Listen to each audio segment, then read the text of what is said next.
Madhav cassette road नाइपुर।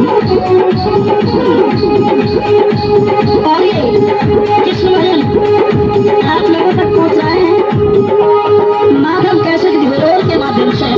गायक रुचि यादव और जो ये मैं भजन आपको पहुंचा रही हूँ उन लोगों से कहना चाहेंगे जो लोग कहें ये गाना रुचि ने हमारा गा दिया हमारा, लेकिन मैं तो ये कहना चाहेंगे आप इस बात पे कमेंट ना करें